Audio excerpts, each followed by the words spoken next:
Hi foodies, how about some curry goat with aloo, paratha roti, white rice, a little kuchila, and a nice cup of cold water to enjoy.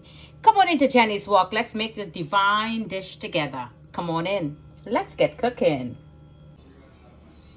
Curry goat, my dear foodies, and you all know how I do my goat. So here I got some frozen goat from the supermarket. Give it a good wash, rinse it out nicely, defrost it, wash it with coffee for 10 minutes. Let it sit in that coffee. Then I wash it with some lemon. Lemon is a lot more lighter than lime juice. So I use the lemon juice, leave it here to soak for like 3 minutes, clean it really nicely, and flush it out a couple times. Now, if you don't have that, you could use flour and salt, give you just as good, but use the coffee to eliminate the heavy gaminess. And then I already went ahead and marinated with some of the curry powder, the masala, the beef masala. I marinated with a little bit of this and some turmeric and my ginger garlic. And you all know my green herbs, how I do it. Yes, the green seasoning. So let's start to cook this curry goat now. So to put this curry goat together, my dear foodies, here I have black mustard seed, fenugreek, and I'm using 2 pot of cardamom because it's a very gamey meat, so I need a little more heavy spices in there. In here is my onion, my ginger, my garlic, and my lot of riri peppers. This is a masala. I'm using a beef masala, and this is what it is.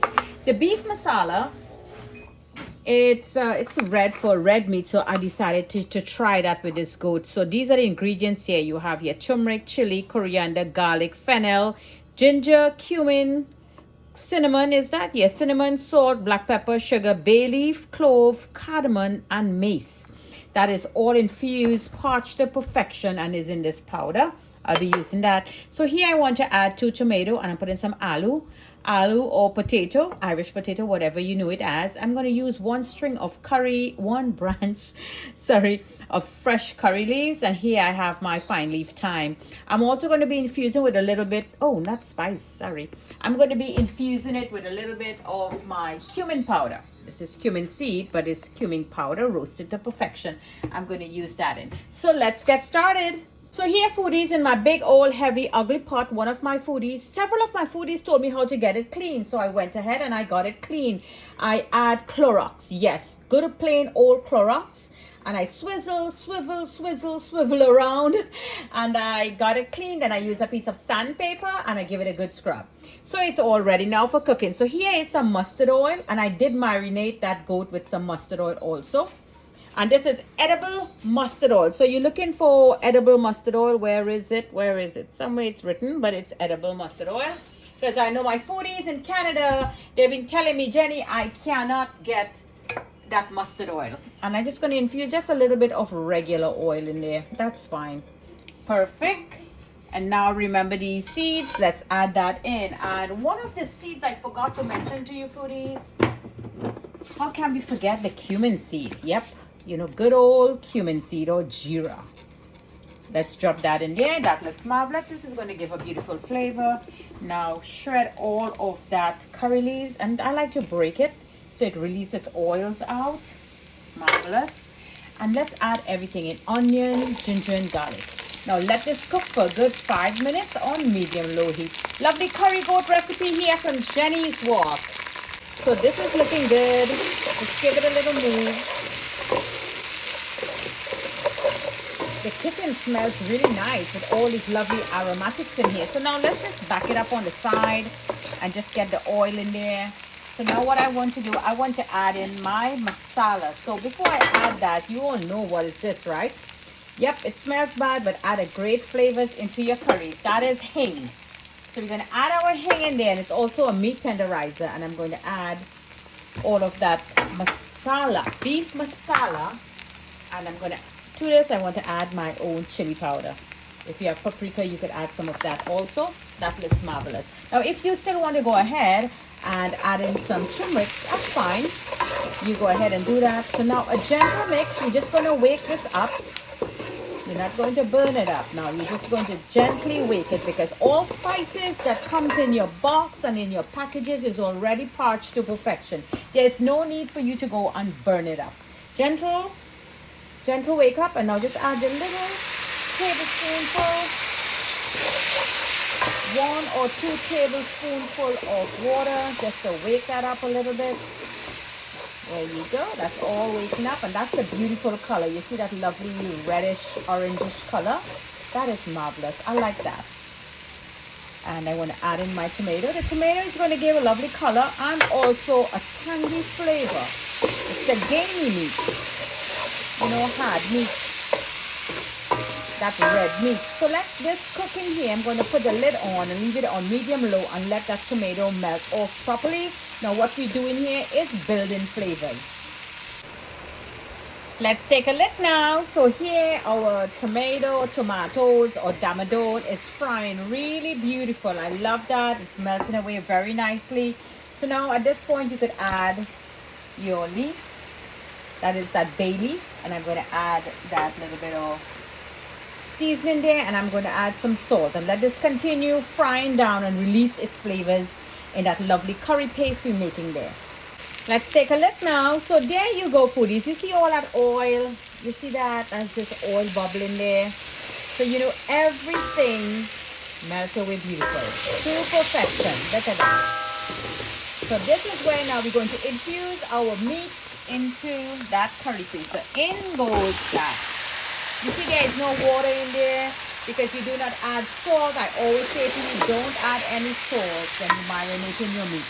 I love to marinate my meat overnight. I know some of you do it maybe for half an hour, 1 hour, a couple hours. That's fine. It all depends on your likeness. I actually like to do my meat overnight. My fish, maybe an hour, half an hour is fine. But my meat, especially these gamey meats, I always like overnight. You taste the marinade in the bone. So this looks marvelous. Let's leave this alone. Still a little bit cold coming out of the refrigerator. I do not know how hard or tough, as you would say, that this meat is. So let's put the lid on and it's going to let its own water out. Keep it covered for like 12 minutes. Lovely curry goat here from Jenny's World. And what goes well with curry goat? I'm making curry goat and aloo with some white rice. So let's take a look now. Oh wow, look at that. And the kitchen smells marvelous. I have to open up all these windows to get this curry smell out of the house. The smell of turkey is going out while the smell of curry is coming in. So now you want to give this a good mix. Look at how much liquid came out. You see that, foodies? Now this is the fresh water. You got to burn it off. Granny said, burn the water off. Let the food dry and fry up. Else the meat will taste fresh too bad. So this looks good. I'm going to leave the pot open now and let it fry down. I could taste this now. If you want, you could. Nice little spice inside there. Nice little heat in there.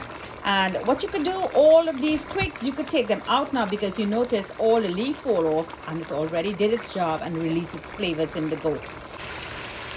Let's take a look now. A lot of noise in that pot, a lot of anger. This pot is so angry with me. So let me see why. So there, that's the reason why, foodies. All you see in here now is oil. You see all that oil? Because goat, not too much meat. And then there's fat in there. So I want this now to cook up really nicely. I have my aloo or potato here. I had it soaking in water so you don't get thin black. So I want to add that in. There you go. And I want to mix this really nicely. And I'm going to let it continue frying for a good 4 minutes. So the aloo could absorb all that lovely flavors in there. Penetrate into the aloo or the potato, Irish potato, whatever you say. You're going to go with that. And try to pull all the sticks out from the seasoning because sometimes it can splash and give you a good burn. So let this fry really well. And then we will be right back to make this lovely curry goat. And what pairs well with curry goat? Dal and rice and curry goat. Paratha, roti and curry goat. Dal puri, roti and curry goat. How about some coconut rice and curry goat? Just curry goat with some plain old white rice. So many different choices you can make. So many different things you could enjoy this lovely curry goat with. Curry goat and curry goat alone. So let's take a look now. So this looks marvelous now. As you can see, a lot of fry going on there. Take a look in there with all that oil. You see that's just oil in our pot there. So now boiling water to continue the process of cooking. Put your water to boil. And I think this goat is a bit tough. So we're going to add boiling water Give it a good mix. Yep, continue that process in cooking. Take this beautiful spoon out now and get the spoon that really does the job right. And just get all those flavors from the side of the pot and put that in there. So the potato, aloo, cut them a bit big because it's gonna have to stand some boiling with that goat to get softened. I think I'm gonna add all that water in there because we have to leave some gravy also to enjoy with our rice. Come up to a beautiful boil. So now let's put that lid on and let this continue boiling with a nice little peephole here. Leave that little peephole there and let this continue boiling until soft to perfection. Okay, foodies, so this looks really nice now. I'm going to turn the heat off, and now you're going to sprinkle some coriander leaf at the top. So this way the coriander leaf, you don't cook out and let all the flavors, we lose all the flavors. You add it, you know, when you're done cooking, just like so. And let's put that lid on. Okay, so let's make some rice, some white rice. So here in my beautiful pot, I'm going to add some water and let's add some salt. Let's put that lid on and let this come up to a boil. There you go. The water is coming up to a little bubble. I want to add 1 cinnamon stick to give some nice flavors to my rice. And here is that basmati rice. I just give it a good little wash until it turns white. I'm going to leave the pot open and we're going to boil this rice until it finishes. And that's a beautiful boil there. So we're going to continuously keep turning the rice, but do not cover the pot because it may bubble over. Let's take a look now on medium-low flame. We were boiling our rice, and there you go. This is all done. So here I have a lovely roti, a paratha roti here. This is the name of it. I actually do like this from Swat. I'm going to show to you how simple and easy it is. Like when the grandkids come over and they want roti and I'm really tired. So this is what I will do, and I will make this lovely roti. Get you in properly. Just put it in your towel. Give it a little move.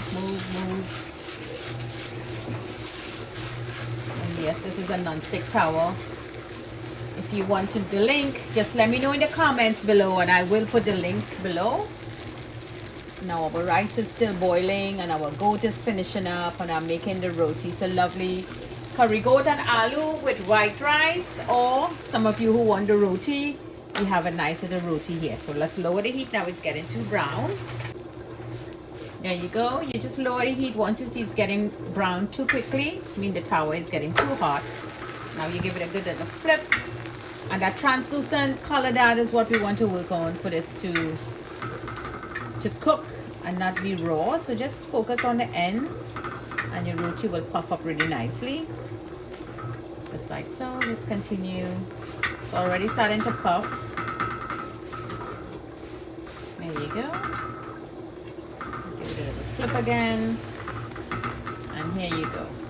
Simple and easy, quick and easy paratha roti here. And the seeds already puffing up there. Lovely little puff. Look at that. Beautiful. Okay, foodies, so let's do a lovely plating now. So here we have our white rice. There you go. So, you know, Granny will put it like this across in the plate. Half of the plate you will have some white rice. There you go. And now we're going to eat roti also. So we don't want to fill too much. There you go. That looks marvelous. And now here is our curry goat. Divine. Wow, this thing smells so great. So just give it a good little mix and get all that cilantro nice mixed in. So now let's take some meat out. So she's going to put some meat in there, and of course you have to get some aloo also, and some bone and some meat, and put that just like so. I put another piece of aloo, and we're going to put another. We're not going to be stingy today. We have a lot of meat today. This is like a big Sunday lunch. So let's dress this plate up now. So there you go, foodies, and you will get a slice, one of that roti. I have a nice cup of ice water over there that you're going to enjoy. And you know, Granny will maybe have a little cucumber or something on the side. So let's put a couple slices of cucumber in there to give it a nice spin. That looks marvelous. And you have a lovely dish over here to enjoy. And let's not forget some kuchila. You know, you always had some kuchila in the back. She would always make some kuchila and have it soak in there in mustard oil. And a nice little touch of kuchila there. What a divine dish to enjoy. Simple and easy, do it. Lovely dish here from Jenny's Wok. Curry goat with aloo white rice, and a nice paratha roti with a cold cup of water. Tangapani, cold water. Lovely dish here, Jenny's Walk. Always bringing great flavors to the table from my kitchen to your kitchen. Enjoy!